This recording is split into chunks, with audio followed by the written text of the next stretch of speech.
Hello and welcome to Algebra 2, Chapter 7.6, and these are some extra examples if you needed some more after watching the 7.6 video. So let's get started. Okay, so our first one is to solve 3 times x to the 4/3 equals 243. And the one big thing to remember here is that the exponent only goes to what it's touching. So that 4/3 exponent is not touching the 3 at all. So remember, we want to get the variable or the expression that has the power to it by itself first. So let's start by dividing each side by 3. So we're going to get x to the 4/3 equals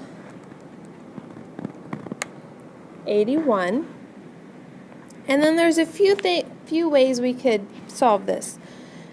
If I'm looking for x to the first power, you could raise this to the 3/4 power, because 4/3 times 3/4 is just 1.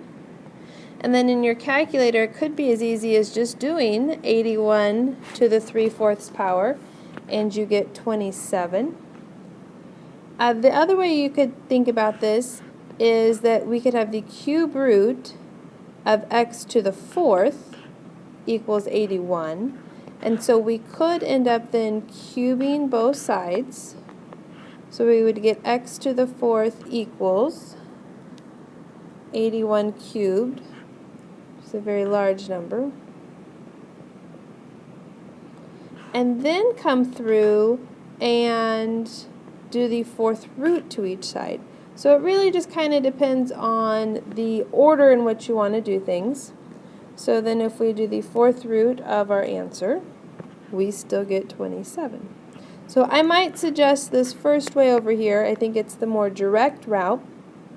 And if you were wanting to evaluate this without a calculator, you could definitely make it the 4th root of 81, and then I would put the cubed on the outside, and the 4th root of 81 is 3, and then 3 cubed is 27. So several different ways to do that same problem there. Alright, so the radical sign here we need to get by itself. So I would start by adding 4 to both sides, and you always want to get your radical sign by itself. So we're going to have the square root of 2x plus 8 equals 10. And then we need to undo that square root. So we will square both sides. So we get 2x plus 8 equals 100. And then it's just solving for x from there. So 2x equals 92. Divided by 2, x equals 46.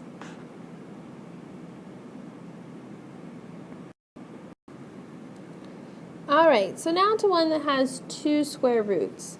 And you really want to have one on each side, because remember, when you square, you have to square whole sides. So we could start by squaring this whole side, but that means we're going to have to FOIL that, and it is going to be quite ugly. So let's go ahead and move our one radical to the other side, and I'm going to move the negative one just because it's going to be nicer to work with a positive.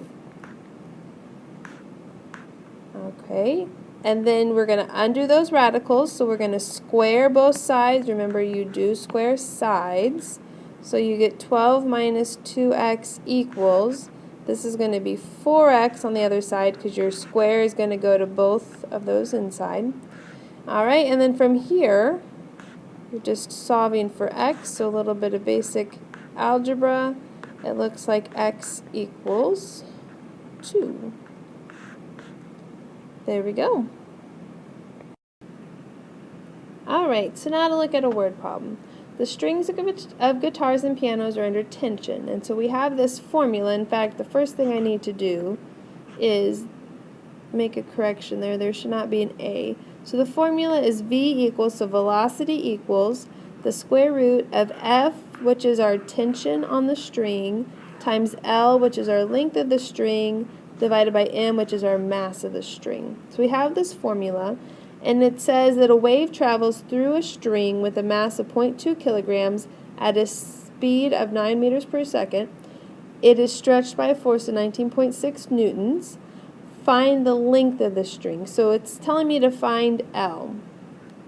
So the way that I like to do these problems is I like to solve for my variable before I put any numbers in. So I'm going to try to get L by itself. So I need to get rid of this square root. So I'm going to square both sides and get V squared equals F times L divided by M. And then if I'm trying to get L by itself, I'm going to just go ahead and multiply by M over F, because those will cancel very nicely. So M over F on the other side, V squared equal, nope, so sorry, one second, let's try that again. How about L equals, because L is now by itself, mv squared over F. And so if you can get everything to one side, then all you have to do is come into this one side and plug in numbers. So just looking here, mass of 0.2, speed of 9, we are going to square it, and we have a force of 19.6. So I'm going to just type this into my calculator now. And if we round to 2 decimals, we get 0.83 meters. There we go. Alright, and our last one here, R equals 2.4 times the square root of x plus 3.9, and then plus the 7.2 outside of it, for x if r is 19.8. So what it's telling us to do is go ahead and plug in 19.8 for r.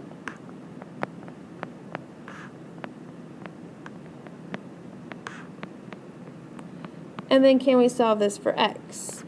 So you want to get your radical by itself. So move everything away from the radical. So we're going to have 12.6 equals 2.4 square root of x plus 3.9. Then we need to divide by 2.4. Okay, to cancel that out. Do not distribute that into the radical. We can't do that. Okay, and then, oops, square root of that. Now we can get rid of that square root. So because I got it by itself, this is going to nicely then work out to x plus 3.9 equals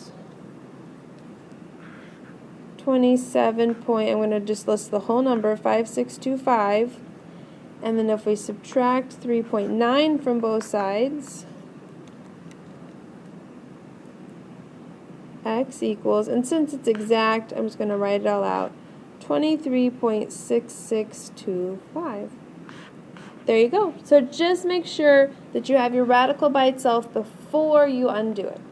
Alright, those are your extra examples for 7-6. Let me know if you have any questions. I'll see you in class.